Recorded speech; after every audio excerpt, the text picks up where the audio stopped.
പഴയ പരിചയം പുതുക്കാനായി മുൻ മുഖ്യമന്ത്രി ഇ.കെ. നായനാരുടെ ഭാര്യ ശാരദ ടീച്ചറെ കാണാനായി കേന്ദ്രമന്ത്രി സുരേഷ് ഗോപി അവരുടെ വീട്ടിൽ പോയത് നന്നായി.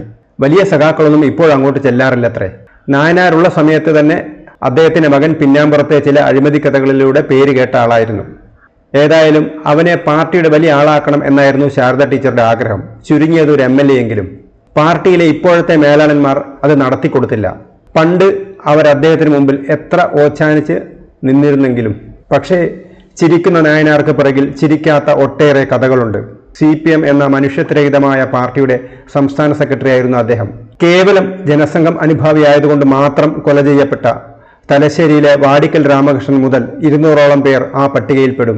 പമ്പ കോളേജിലെ കൗമാരം തികയാത്ത 3 ABVP പ്രവർത്തകരെ പുഴയിലേക്ക് ഓടിച്ച് കല്ലെറിഞ്ഞു കൊന്നപ്പോൾ അവരുടെ ഷർട്ടിന്റെ വലിപ്പം കൊണ്ടാണ് അവർ മുങ്ങിച്ചത്തതെന്ന് പറഞ്ഞ ഒരു മുഖ്യമന്ത്രിയും നമുക്കുണ്ടായിരുന്നു.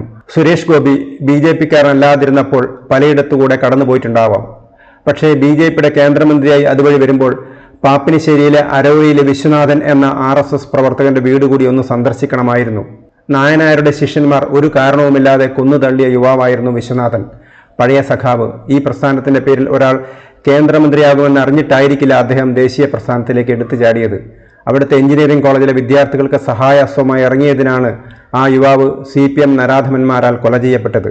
നായനാരുടെയും കൃഷ്ണകുമാറിന്റെയും വീട്ടിൽ ആര് ചെന്നാലും അവർക്കത് പ്രശ്നമല്ല. പക്ഷേ ഏതൊരു പ്രസ്ഥാനത്തിന് വേണ്ടിയാണോ വിശ്വനാഥൻ കൊല ചെയ്യപ്പെട്ടത്, അതേ പ്രസ്ഥാനത്തിന്റെ ഇപ്പോഴത്തെ പ്രതിനിധി കൊലയാളികളുടെ അപ്പോസ്തലന്റെ വീട്ടിൽ പോകുമ്പോൾ ഇരയുടെ ബന്ധുക്കൾക്ക് ഒരു നൊമ്പരമുണ്ടാകുക സ്വാഭാവികം മാത്രം.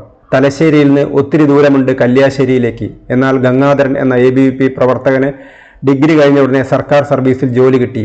കല്യാശ്ശേരിയിലെ പഞ്ചായത്ത് ഓഫീസിൽ ക്ലർക്കായിട്ടായിരുന്നു നിയമനം. കല്യാശ്ശേരിയിലെ പഞ്ചായത്ത് ഓഫീസിനടുത്ത് വെച്ചാണ് CPM അക്രമികൾ തലശ്ശേരിക്കാരനായ ഗംഗാധരൻ എന്ന 21-കാരൻ്റെ ജീവനെടുത്തത്. അന്നും ഈ നായനാർ കല്യാശ്ശേരിക്കാരനായിരുന്നു. അന്നും അദ്ദേഹം ചിരിച്ചിട്ടുണ്ടാകും. ഇനി അപ്പോൾ തന്നെ എല്ലാ വീട്ടിലും സുരേഷ് ഗോപി കയറണം എന്ന് പറയുന്നതും അനുചിതമായിരിക്കാം. വല്ലപ്പോഴുമൊക്കെ പോയാൽ മതി. താൻ ജയിച്ചത് ഇങ്ങനെയൊക്കെ ചിലർ മരിച്ചതിൻ്റെയും ജീവിച്ച് മരിച്ചതിൻ്റെയും ഒക്കെ ഫലം കൂടിയായിട്ടാണ് എന്ന് അധികാരത്തിൻ്റെ സോപാനത്തിലിരിക്കുന്നവർ ഓർക്കുന്നത് ഒരു തെറ്റാകില്ല എന്ന് മാത്രം.